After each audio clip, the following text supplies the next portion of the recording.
Hey guys, my name is Christine Yodsukar. We are here with Shutter Magazine, and today we're going to talk about cinematic rules for wedding photographers. So some of you may not know that my husband is a cinematographer, and in our studio, we offer both photo and cinema services, especially for our wedding clients. And over the years, my husband would meet with his cinema team before the wedding, and the things that they would talk about were really interesting to me. So they would talk about if my husband Rich was going to be filming the bride and his second was going to be filming the groom.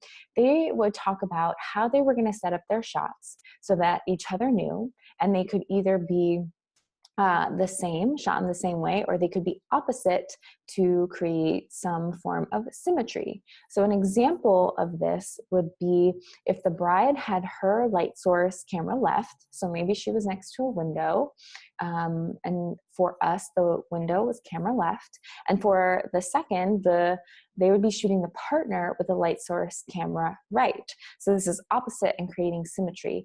And so as I was watching my husband have his team meetings, I started to realize their work is so amazing. Why am I not using these same techniques for my photography with my team? So we started doing it. And what happened was the end result, the wedding album, was so much more beautiful.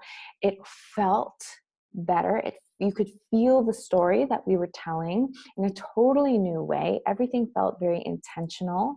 I wasn't scrambling to try to create this beautiful album after the wedding. Suddenly, the album just came together because we had prepared so much in the beginning. So I'm going to show you guys my screen, and we can take a look at all of this. Here we go. All right. So here I am in an album design. This would be the cover. So I'm going to start here with exactly what I was just talking about. The bride, you can see that her light source is camera right, and the groom, his light source is camera left. And so my second shooter here, his name is Timothy Irick. He is absolutely amazing. So we talked about this. Sometimes we'll even text each other during the wedding. We don't have the cool walkie-talkies. Those never really ended up working for us. But sometimes we would just text each other. And if something goes differently, you know, weddings can be crazy, then we just let the other one know, hey, this happened. I got these dope photos, light source, camera left. So then I know I can do my light source, camera right.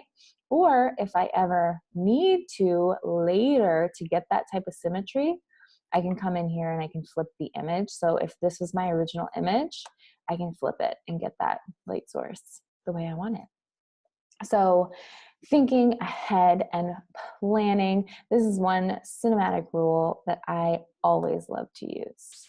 So here we have a full spread of the bride.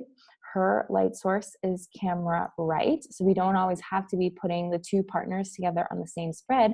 In fact, I always design at least 3 to 4 spreads of each partner before they see each other, because this is their time to like stand out.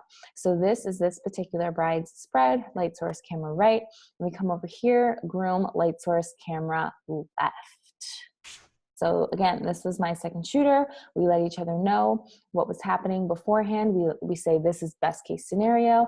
I'm going to do light source left. You do light source right. And if anything happens, we let each other know. So this is the second rule that I want to talk about, and that is head size. So when we are photographing even just one person, head size is very important. And then when we bring in a second person and we do want to have that symmetry, head size becomes crazy important. So what I like to do is I like to use a prime lens when I'm doing a portrait of one person, and I will take a series with standing in one place. So I have a prime lens, so I'm not zooming with my lens at all. So my frame and their head size is going to be the same as long as my feet are in the same spot. So I'll do a series there, and then I'll take a few steps in, get my new frame that I like, and do a series there as well. Then with the second partner, I will try to match the head sizes so that I can get a series with that first point where my feet were, get a series there, then step into the next point, get a series there. So as you guys can see, these two photos in the middle have the same head size, and then the two photos on the end have the same head size. And so sometimes you might mess up and not get the right head size. So you can totally come in here to this wrench and you can zoom out, you can zoom in to get it to where you want the head size to be. So subliminally, this is creating the symmetry that puts the viewer at ease. They may not know why they like it so much, but they're really gonna love it because our eyes and our brains love symmetry naturally. So keeping the head size the same is very, very important. As you can see here, this is one example of where I planted my feet, I had a prime lens, and I shot a series with her. This bride, she was actually about 3 months pregnant. She hadn't told any of the guests. Of course, her family knew, but this was before she was going to her ceremony, and I thought it would be super sweet if we included baby in her photos. And so this little series is showing how you can create something really stunning, one spread of just her, one little moment, and we're keeping the head sizes the same so that it creates that symmetry and looks really beautiful. Now we're going to talk about something that actually this groom taught me.